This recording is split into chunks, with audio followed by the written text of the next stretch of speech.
Yo, what is good? My anime people, what is good, yo? So, with Rick and Morty being out and having a pretty hype episode of Black Clover, um, I really wanted to talk about it real quick, and I was thinking about making this a mixture of my future for my channel and the Rick and Morty review. So let's just get straight into Rick and Morty first. And if you are here for my future of my channel, I'll put a time slot. Like I'll look up when I start talking about it, and I'll have it in the comments. So if you don't want to watch the Rick and Morty part, you don't have to, and because there might be spoilers, and you guys might not have even seen it yet. So that's fine. So I'll have a time slot for you guys. But this week's episode is by far probably the best one of the season right now for me. Not only do we see some of the sickest stuff when it comes down to uh, them just doing so many different references. It feels like anywhere you look in this week's episode when the snakes are on the screen, it was a reference to something. Like, for instance, uh, them pretty much getting a snake from another planet and kind of understanding its language almost like an alien species, but more like it's more or less like Planet of the Apes, where old boy from Caesar starts to teach his kind, how he's doing what he's doing, and spreading that. He was like an alien compared to them because he was so much different, so much more intelligent, right? Um, or that's just kind of how I pictured it when I saw the snakes reacting to what the other snake would have said. Just like clearly they didn't understand it. They needed to use their own way of speaking to mask their own, like, that's how much detail they went into just the snakes. There was no subtitles either, so you only had to just go off of what you're seeing on the screen to interpret what was being, like, sold to you, what was being shown. And that was the probably the best part of the episode. So much character goes into these snakes, uh not only throughout the part of them just showing them and what they're doing when Rick first shows up to figure out the venom, which, mind you, this all starts because Morty did not stay in the car, which that's like the big theme of the whole entire episode, is just him calling back anything he can to, hey, you weren't in the car, so um, overall, the things about Rick and Morty that always make me smile or always make me laugh is that if I can see like some really clever stuff coming out of the storyline and some stuff that seems like it was well thought out, but then you see these stuff that's just like really funny and that anybody who sees it would probably have a good laugh if, they are into that type of stuff or they find out that they're into it. It's stuff like that you can tell that's when the writers and the people in the back are just having fun with it, right? They're just enjoying themselves making a show that they actually care about. And that's what I'm hoping we get to see more through and through with all the season episodes, because um, when I see certain people like always asking for Evil Morty and Mr. Meatseeks and all that stuff, like, the only reason why Mr. Meatseeks and Evil Morty was so cool was because just like every single episode almost before it, there was no real um, tie-ins and stuff. So when you get episodes where we have a whole planet of snakes that have completely taken over and they're even going against each other, so they're like separate, they're like, they're just like the Earth, and there's separated by race, and it's it's just crazy how many different ideas went in just to the snakes that we couldn't even understand a word of. They just talked, and even snake jazz was fire. Like, how do you make snake jazz fire and we got human music that only Jerry would jam to. Okay, that's from Aliens, people. Aliens. I digress.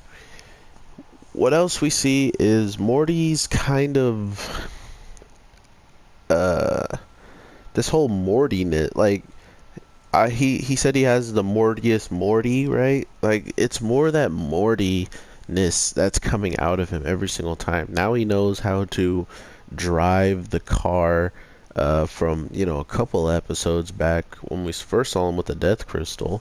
But we already know that when they first met, when they first dropped off Jerry at the babysitting place, there's been a lot of times he's already been capable of driving, and that's the one thing that continues to showcase the show, paying attention to its characters. They're pretty much showing us that everything is a progression for these characters, and the more that you start to see that aspect more than just like the story and whatnot, that's what kind of scares me, is where are these characters going to be in, in all those episodes that they're saying they're going to go and be able to create. Where is Rick and Morty going to be like when it comes down to it? Because the best way I can explain to you how cool of a change it is compared to start to finish is it's like Family Guy. Family Guy can make fun of themselves of how their characters were acting in the first season compared to they were in like season 13, right? Like they actually go and look at themselves at that time and they're like, what are they doing? They're just standing there. They're like, oh yeah, they're doing cutaways right now. Like cutaways. It's like, well, nowadays we get to like smoke cigarettes or watch TV, and if it's a really long one, we can all just go out and eat or something. It's stuff like that that Rick and Morty is slowly but surely putting these little details in there. Like all of a sudden we know that Rick doesn't want anybody to not have gone to the bathroom before traveling. Like what a weird small detail that then comes up again talking about, oh, he starts drinking, he's like, well, if this takes any longer, I'm not gonna share this centipede with you, which is the thing that helps you get rid of pee as well, instead of instead of going, what was the other, there's something else besides just doing something else. There was a centipede. Oh, the jug. They had to use some jug, but he didn't want to have to empty it out. So he's like, you can use this centipede. So a lot of weird small details. Not only that, having time travel, making fun of Terminator, going into like every single movie that use kind of time. They have those time traveling snake that looks just kind of like Marty McFly, kind of dressed up, but he goes and tries to save Lincoln.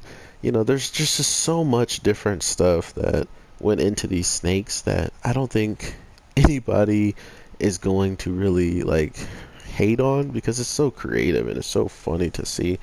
Other than that, though, the other reason why this episode has such a interesting feel to me is because, like others, we all know that they did not want to do a time traveling episode. I know that, a lot of people know that that's just not what they had planned to be doing.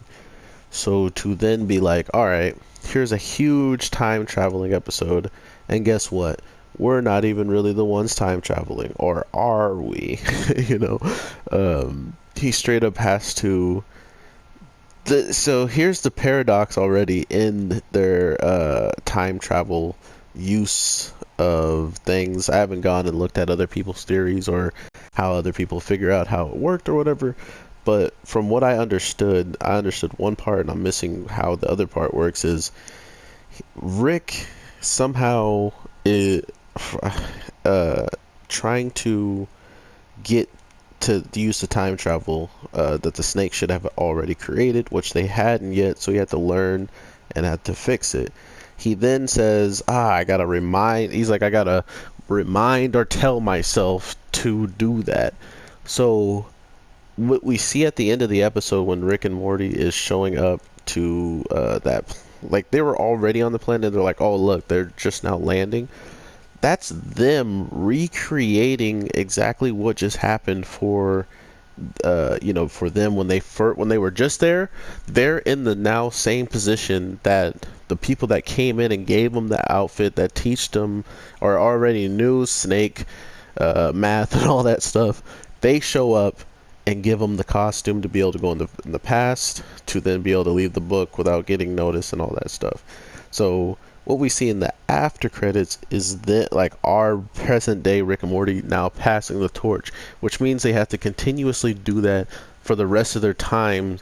And every time the Rick and Morty are like really mean to each other every time they show up, and wind up making it worse for whoever else has to deal with them in that situation. Which it's just is so it's silly, but the part of him just having to think that about that and it happening was weird. Like the way that they did the time travel for their characters was weird.